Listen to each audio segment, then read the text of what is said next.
السلام علیکم ورحمۃ اللہ وبرکاتہ۔ رب اشرح لی صدری ویسر لی امری واحلل عقدۃ من لسانی یفقہوا قولی۔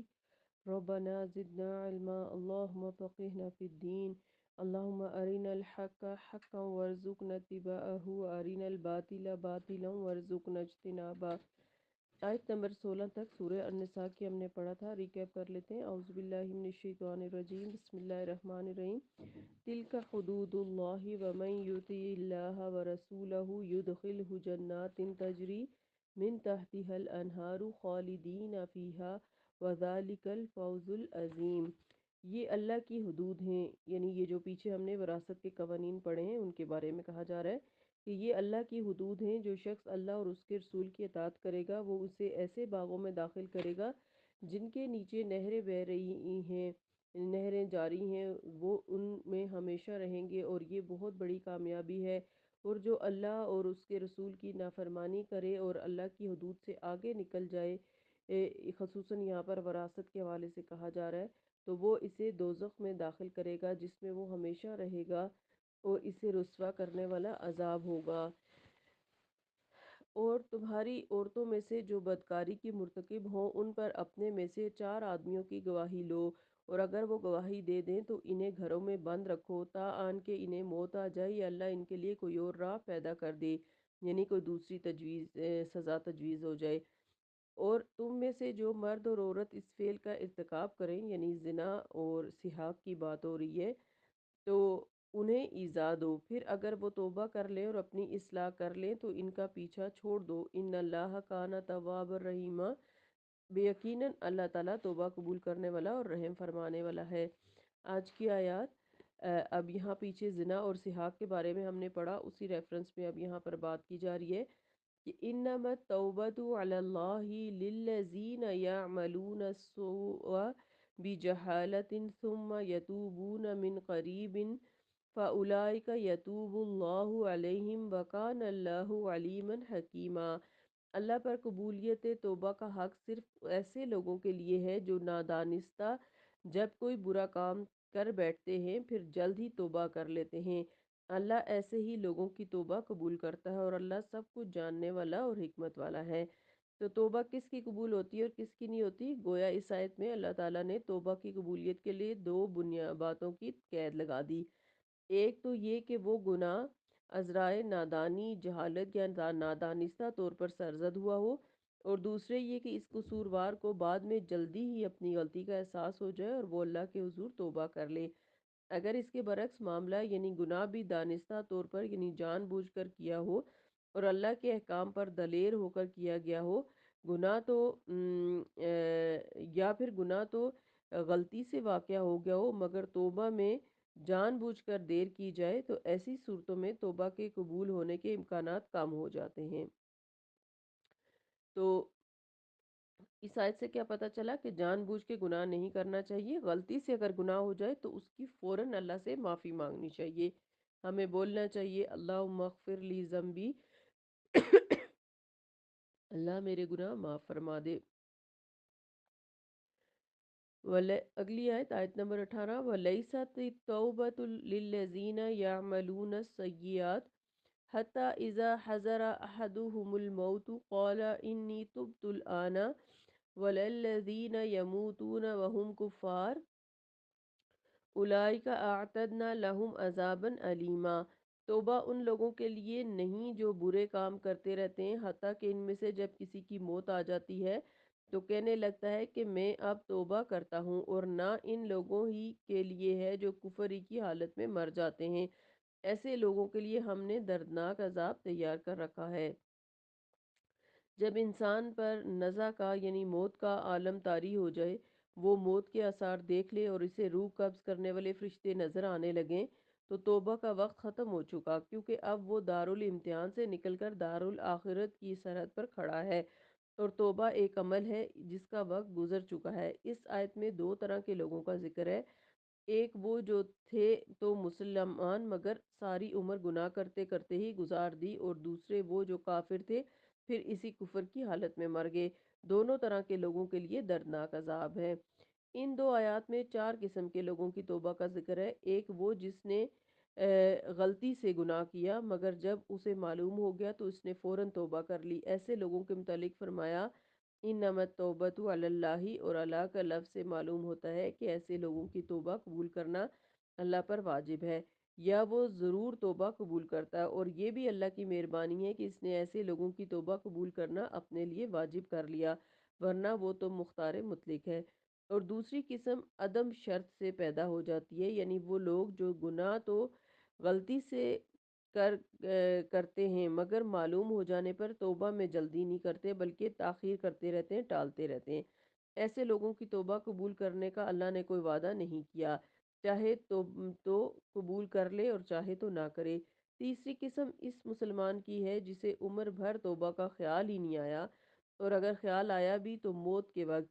ایسے شخص کے متعلق واضح طور پر فرما دیا کہ اس کی توبہ قبول نہ ہوگی۔ اور چوتھی قسم جو توبہ کیے بغیر کفر ہی کی حالت میں مر گیا، اس کی بھی موت کے وقت توبہ قبول نہیں ہوگی۔ تو ان آیات سے کیا پتہ چلتا ہے کہ ہمیں اللہ تعالی ہمیں گناہوں سے بچنے کی توفیق عطا فرمائے، اور جلد از جلد توبہ کی معافی کی توفیق دے۔ آپ صلی اللہ علیہ وسلم نے فرمایا کہ میں دن میں 70 بار سے زیادہ استغفار کرتا ہوں۔ تو استغفار کا مطلب یہ نہیں ہوتا کہ ہم صرف تسبیح کے دانوں پر رولتے رہیں اور خوش ہو جائیں کہ آج میں نے 100 دفعہ پڑھا ہے، بلکہ استغفر اللہ کا مطلب ہوتا ہے کہ اللہ تعالیٰ میرے گناہوں کو ڈھانپ دے اور معاف فرما دے۔ تو ہمیں دل سے اللہ تعالیٰ سے معافی مانگنی چاہیے، کیونکہ ہم بھی دن میں کئی دفعہ ایسے کام کرتے ہیں جو اللہ تعالیٰ کی نافرمانی کے کام ہوتے ہیں۔ تو اللہ تعالیٰ سے کثرت سے توبہ کرنی چاہیے، اور جان بوجھ کر گناہوں سے، خصوصاً کبیرہ گناہوں سے تو ہر حال میں ہی اجتناب کرنا چاہیے۔ آیت نمبر 19۔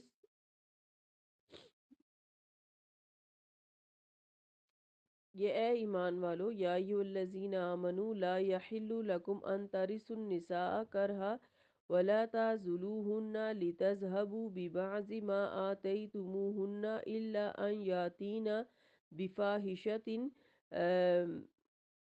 مبینۃ وعاشروہن بالمعروف فإن کرہتموہن فعسى ان تکرہوا شیئا ویجعل اللہ فیہ خیرا کثیرا۔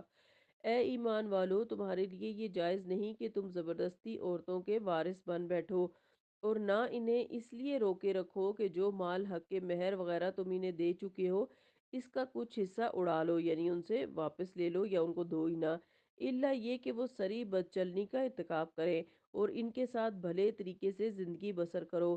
اگر وہ تمہیں ناپسند ہو تو ہو سکتا ہے کہ کوئی چیز تمہیں ناگوار ہو، مگر اللہ نے اس میں بہت بھلائی رکھ دی ہو۔ اے، اس ان آیات میں جہالت میں عورت کا جو ترکے کا مال ہے اس کے حوالے سے بتایا گیا ہے، یعنی عورت بھی ترکے کا مال تصور ہوتی تھی اور اس کا وارث سوتیلا بیٹا یا میت کا بھائی ہوتا تھا، چنانچہ درج ذیل حدیث سے واضح ہے۔ سیدنا ابن عباس رضی اللہ عنہما فرماتے ہیں کہ عربوں میں یہ دستور تھا کہ جب کوئی شخص مرتا تو اس کی بیوی پر بھی میت کے وارثوں کا زور چلتا تھا، وہ بھی ترکہ ہی تصور ہوتی تھی، چاہتے تو خود اس سے نکاح پڑھا لیتے، چاہتے تو کسی اور سے نکاح کر دیتے، اور چاہتے تو اسے بلا نکاح کے ہی رہنے دیتے، یعنی روک لیتے اپنے پاس۔ غرض اس پر خامد کے وارثوں کا اختیار تھا، عورت کے وارث کا کچھ بھی اختیار نہ تھا۔ پھر یہ آیت اتری جسے عورتوں کو پوری آزادی مل گئی۔